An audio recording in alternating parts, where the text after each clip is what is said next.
আপনারা জানেন, মাননীয় প্রধানমন্ত্রীর বিশেষ নির্দেশনায় এবং উপস্থিতিতে প্রথমবারের মতো এই কলেবরে জাতীয় শহীদ সেনা দিবস পালন করা হচ্ছে এবং শহীদ সেনা পরিবারের সদস্যদের জন্য ইফতার অনুষ্ঠানের আয়োজন করা হয়েছে।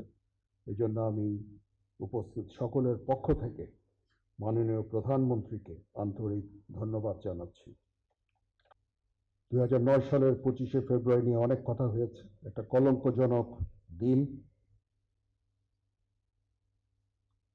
তদানীন্তন বিডিআর সদস্যদের কর্তৃক যেই বর্বরচিত হত্যাকাণ্ড সংঘটিত হয়েছিল তা ইতিহাসে নজিরবিহীন।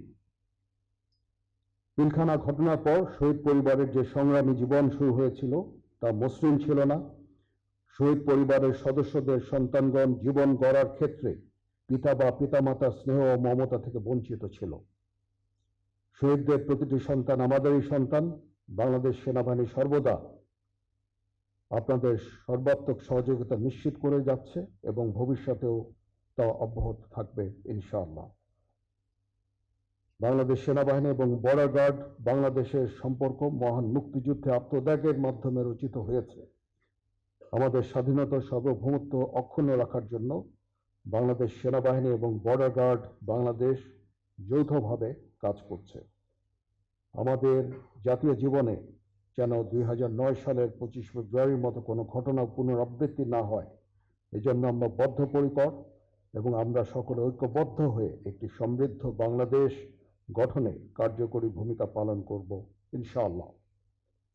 পরিশেষে আজ মাননীয় প্রধানমন্ত্রীর উপস্থিতিতে পিলখানায় শাহাদাত বরণকারী সেনা সদস্যদের পরিবারবর্গের মাঝে আস্থা ও আশার সঞ্চার করেছে। বর্তমান সরকার অতি সম্প্রতি দায়িত্বভার গ্রহণ করেছেন। দেশের বর্তমান প্রেক্ষাপটে শত ব্যস্ততার মাঝে শহীদ পরিবারের সদস্যদের সাথে সাক্ষাৎ করায় মাননীয় প্রধানমন্ত্রীকে কৃতজ্ঞতা ও ধন্যবাদ জ্ঞাপন করছি। এছাড়াও এই অনুষ্ঠান সুন্দরভাবে আয়োজন করার জন্য সেনা সদরের এজি শাখা সহ সংশ্লিষ্ট সকলকে আন্তরিক ধন্যবাদ জানাচ্ছি।